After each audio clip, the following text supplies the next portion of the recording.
Everybody got a sheet now. My apologies, I did not have enough copies. The rest of them are sitting in my printer at my house. Alright, our biggest loser. So we're going to have two.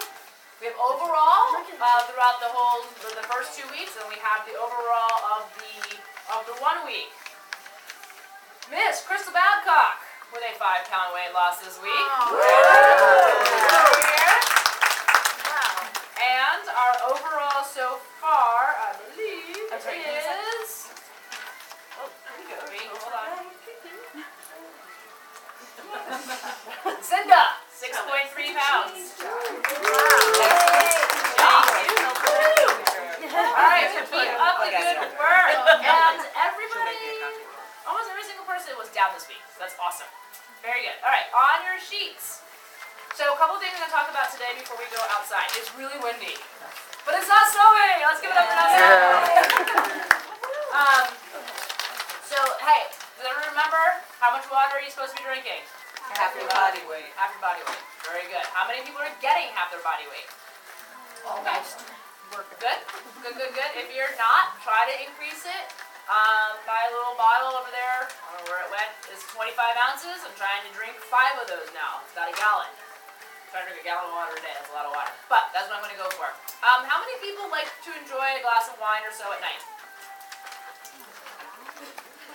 Or on the weekends, or occasional wine. Okay. So I read this email. I follow another fitness professional. I do a lot of research, and I get things from other people, from other people in the industry.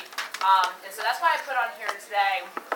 I love to have my glass of wine at night. I very regularly make dinner out of cheese, pepperoni, crackers, and wine.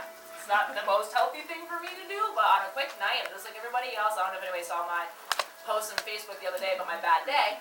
That's what I like to do. And I got this email about drinking alcohol and what it does to your body. And I'm like, you know what, this is a good thing to talk about for those who like to have, we're on an Easter weekend. How many people are going to have a couple glasses of wine tomorrow during their Easter dinner? Definitely. So what does alcohol do to your body? And can you have alcohol while you're on a quote-unquote diet, on a nutrition plan? The answer is yes, you can. But how quickly do you want to get to your goals? So as I'm reading through, there's a whole bunch of science in it, which I'm not going to bore you guys with. And if you want the email, I'm more than happy to forward it to you. But here's the bottom line of what alcohol does. It slows down your metabolism. So while we're walking and what we're doing here, and I have some people that are now on the challenge, and we're eating more, we're trying to speed up our metabolism. So alcohol has a negative and reverse effect on that. Even if you're having only 1 or 2 glasses a week. Right? It's going to slow down your metabolism, and it's going to reverse what you're doing. The other thing is it will make you store fat. I didn't know that, actually. But it's something that's going to say, hey, my body wants to store fat because it's a toxin, and fat's going to absorb that toxin, so then you can try to get rid of it. So it's actually going to make your body want to absorb the fat in. So who wants to actually absorb more fat? Absolutely nobody, right?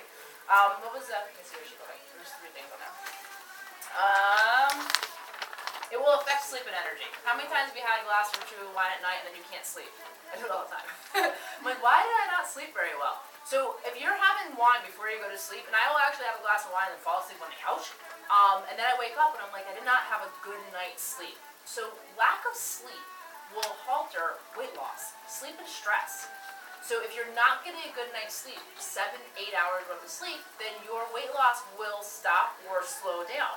And if you're having alcohol before you're going to bed and you're not getting a good night's sleep, again, just a negative or reverse effect of what we're trying to do here. Speed up metabolism, get good energy.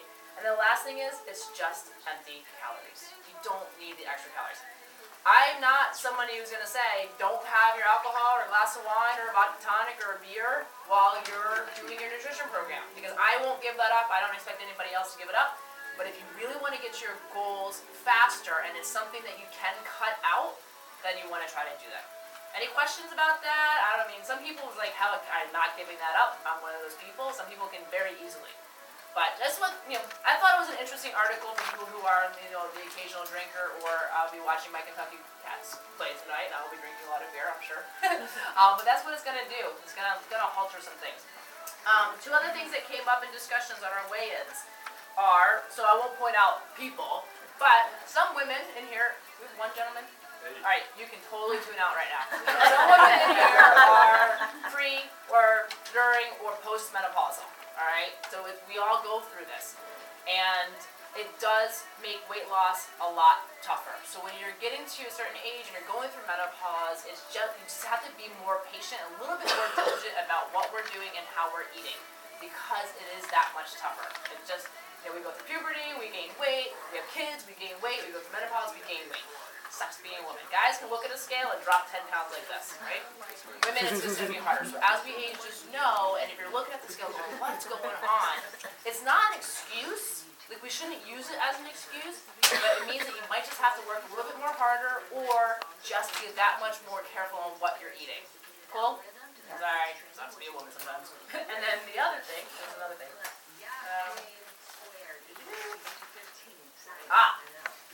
How many people have heard that you should stop eating after 6 o'clock? Anybody know why? 7, okay, some people say 7. Anybody know why? Right, there was some arbitrary rule that came up, and people haven't heard this. So, ideally, you want to stop eating approximately 3 hours or so before you go to bed. So, way back when people started saying stop eating 6 or 7 o'clock at night, people were going to bed at 9 o'clock at night and waking up at 6 a.m. and going to work and whatever. Now we work a lot later. How many people are still on a computer at 9 o'clock at night? Well, we're not going to bed. And then we start doing our house stuff, and then we start doing our laundry, and we're in bed at midnight. So approximately 2 to 3 hours before you go to bed would be the ideal time to stop eating. So if you want to have a snack at 8 or 9 at night because you know you're not going to go to bed until midnight, then do so. Like, if you have to have something and you're starving, do that. Drink some water along with it. Sorry if you have to get up and pee in the middle of the night, but that's something you want to try to do. Don't starve yourself after 6 o'clock just because someone said don't eat after 6 or 7 o'clock.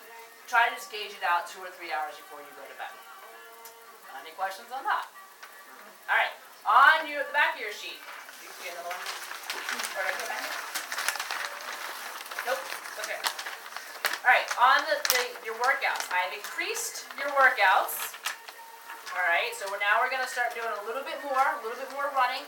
The first 2 days, Sunday and Monday, are a little bit more introductory. Tuesday you're doing what's called Tabata. How many people have downloaded that interval timer? Anybody? Okay, good. So get a stopwatch, get an interval timer. Tabata is short spurts. 20 seconds of an exercise, 10-second rest. And you're going to do that 8 times. So the first one on there is mountain climbers, right? So we've done mountain climbers before. You're going to do mountain climbers for 20 seconds, 10-second rest. Repeat that 8 times. It's a 4-minute spurt of a workout. Then take about a minute or so rest, and then move on to the next exercise. So the whole thing should only take you about 20 minutes. So it's 4 minutes, 4 minutes, 4 minutes, 4 minutes, 5 different exercises. But it's an amazing workout. It's totally different than what we've done in the past. Like, I've had different things on there, do 15 air squats, 15 push-ups. And other people are going to go at different paces of that. This is 20 minutes on, 10 seconds off. 20 minutes on, 20 seconds on, 10 seconds off. So it's real short, quick spurts. 20 minutes in the morning before you go to work, 20 minutes at night if you haven't worked out that day. It's a great type of workout. Very short, sweet, to the point. Anything on there that's new? Air squats or jump squats. I did do an advanced thing. So I think I've always had air squats on there like this. Last week in the bank we did jump squats, right? So a jump squat, if you want to step it up a notch, squat down, jump up in the air. This is a jump squat. This is just the moderation of the air squat, okay? I think that's the only more advanced thing I have on there. High knees, run in place, or step. Okay? So 20 seconds on, 10 seconds off, just give it a good little timer. All right, Wednesday and Friday, I gave you Thursday off. Wednesday and Friday is a little bit more intensive now. Now you're running for 5 minutes straight with a 2-minute off. 1 minute off. 1 minute off. 5 minutes straight, 1 minute off. So you're going to be going a little bit longer. Ideally, depending on who you are and what we're currently running at, the beginners, we're shooting for, on a 5K, we're shooting for anywhere between a 13 and 15 minute mile. That's a slower pace, all right? I run a 9-minute mile. That's fast for me. So you're looking for a 13 to 15 minute mile, doing 5 minutes on, and then a 1 minute break, 5 minutes on, 1 minute break. You do that for 3 rounds, you should be way past a mile at this point, okay? Has anybody downloaded an app or anything to track their distance yet? Okay, if you haven't, Nike app. There's a Nike running app, there's also a GPS running app, they're free. They go by GPS on your phone. So if you're carrying your phone with you, you can track your mileage. All right, if you have questions about that or what to download, let me know, but I can help you do that. So as we're going through, now you want to start timing yourself and seeing how far you're going in those 5 minutes, or how far can you get in 15 minutes. If you're hitting a mile, you're doing really good pace. And we're on track for getting ready for the 5K. Cool? Any questions? I do have a question. Is there a map that shows us the actual where we're going to be racing? Like, Yeah, it's on the website. It is? Okay. Yep. Yeah. Right? Right. Yeah, if you go to the 5K race website on active.com or go to our Facebook page, I put it on there, but I'll share it with you. Anybody having major aches and pains? I know we've already talked to one person about it. Any problems with what we're doing? No? Anybody feel good about what they're doing so far? Anybody feel horrible about what they're doing so far? Alright, so today we're going to go out the door. We're going to go towards the church.